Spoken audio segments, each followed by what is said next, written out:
Hey, remember this stuff? We made this together 10 days ago. We talked about how this is going to give our plants stronger cells and stronger stalks, so they'll be hardier.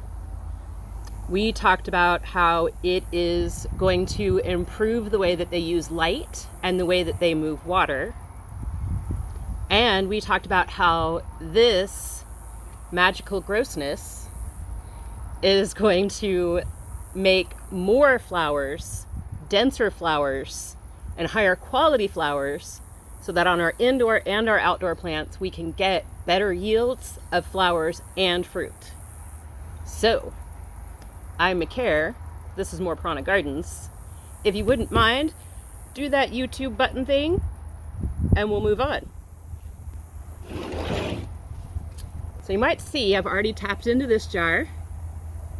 This morning I fed and watered my houseplants. They were all kind of doing that thing.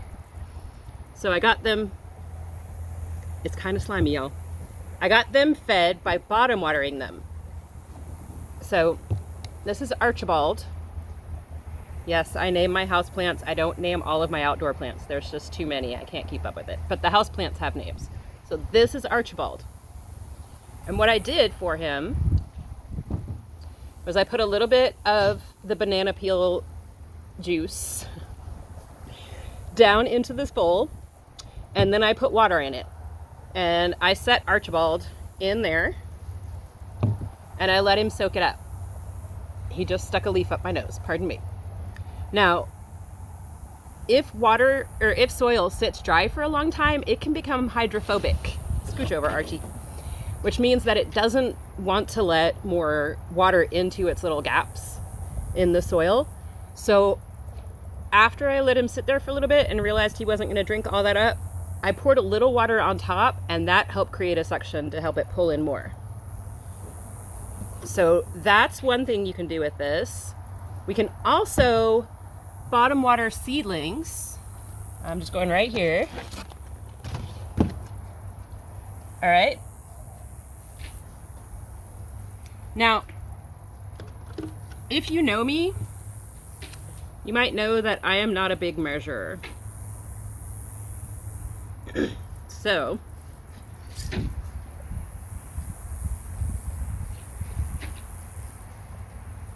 it's not too bad. It's not gross smelling at all. Whoa!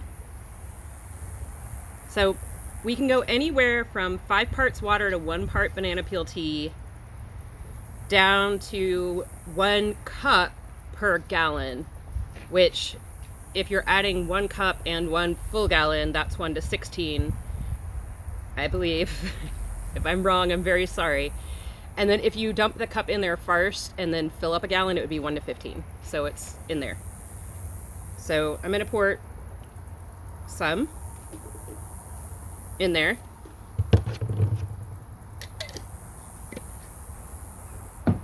I'm gonna go get the hose.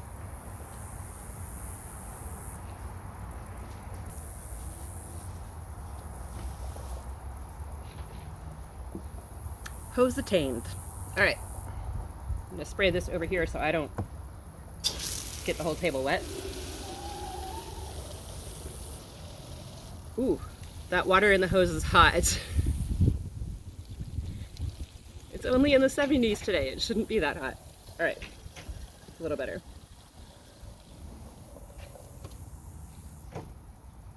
So to bottom water my seedlings and our peas that we started, this is the group started peas that we did a while back, and I need to get them planted.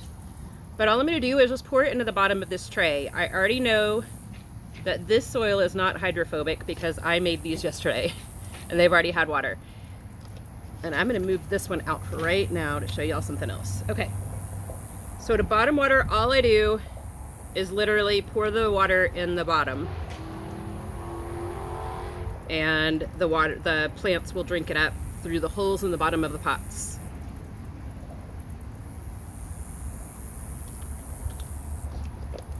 Okay, that ought to be good. Put this over here so I don't knock it down. So if I tip it, it's going to change, so I can't really do that for you. But I filled it up about 1 inch, and then I'm just going to let these drink.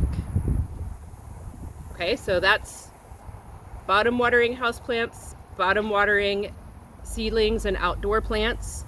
You can do the same thing with big potted plants, just something to set it inside of, and it'll work exactly the same.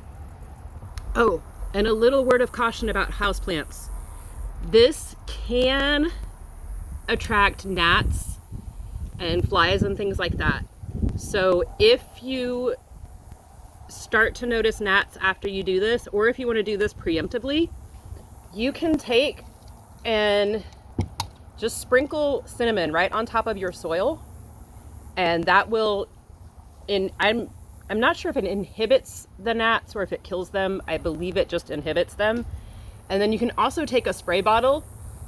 Again, I'm not a big measurer, but about 1 part hydrogen peroxide to 5 parts water. And then you can just spritz. There's barely any water in this, but then you can just spritz like that.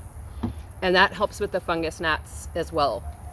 So if you use this indoors and you get gnats, cinnamon on the soil, hydrogen peroxide, diluted hydrogen peroxide spray. All right, so moving on to, we can also do a foliar spray. So if you have one of these little jobbers, a hose-in sprayer, you can do this. And to go at the rate of 1 cup per gallon, you would just set your dial if you have a hose-in sprayer with a dial. If you have a hose-in sprayer without a dial, look it up, because I don't know how to do that. Sorry. I just know how to do this kind. That's why I bought this kind. But yeah, you can do it with this and just set your thing, and then you can spray your plants, your outdoor plants with it. Or come back to this little guy and you can set it up in here and then just use it as a foliar spray like that. Now, let me reach over here, pardon me. And one more reach. All right. So this stuff, and I haven't done this yet. This is an experiment for me on this one. This stuff is supposed to be great for germinating. So we're just going to do a little test.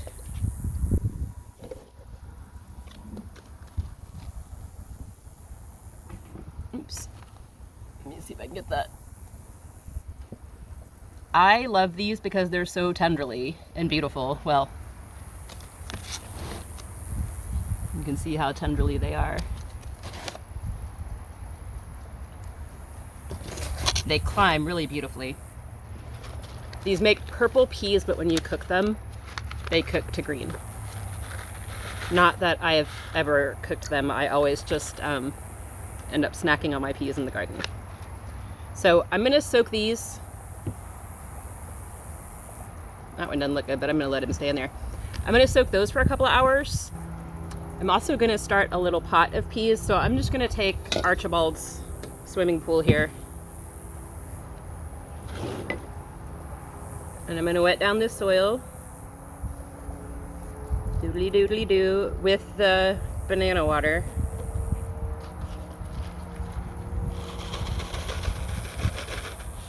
That's a lot. Okay. And then, ooh, that was a lot of water. So I poured my water into there so it got bumpy, so I'm just gonna tamp it down. All right. I'm gonna take my little dibbler, if you guys remember him, and I'm gonna poke a few holes. How many peas did I get here? 1, 2, 3, 4, 5, 6. 4, 5, 6. I'm gonna poke the peas into the holes. Now, these are really close together. And when I plant these out, I'll probably just grab that whole clump and let them all just climb up a fence together. And then we're gonna test this and see if they germinate fast this way. If you would like me to do a follow-up on those peas, the ones that are soaking and the ones that I just started in the pot, leave a comment down below and say, hey, tell us about those peas. And I'll make you a video about it, okay? So we can see how they're doing.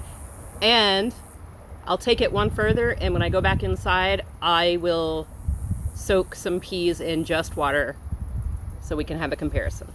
But you have to ask me in the comments if you want me to make a video about it so that I know. Deal? All right.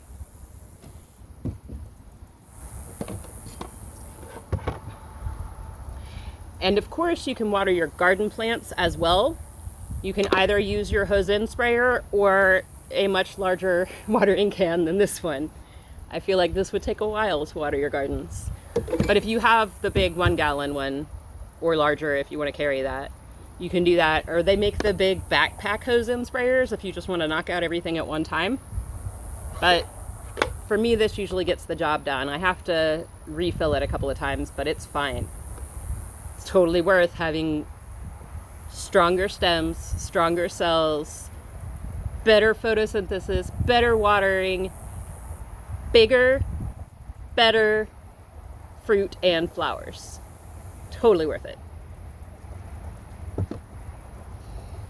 So I guess the final question becomes, what do we do with banana peels when we're finished?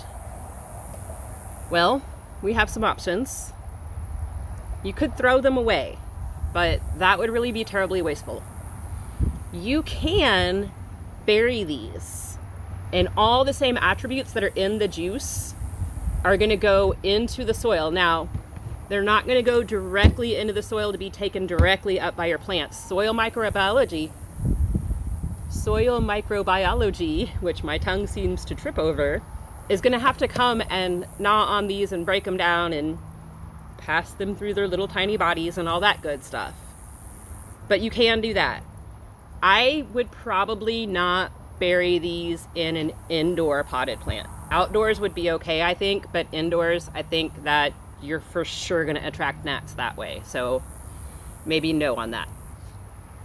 You can give these to your compost worms. If you have compost worms, they will love banana peels, which is probably what I'm going to do with 1 jar. I have 2 jars here, so I've got 2.5 peels per jar. So I think I'm going to give 1 to the worm bin, and then the other one I'm going to put into the compost bin, which is behind you. And then they'll break down in there and they'll contribute the same attributes to the compost as they do to the juice or to the soil.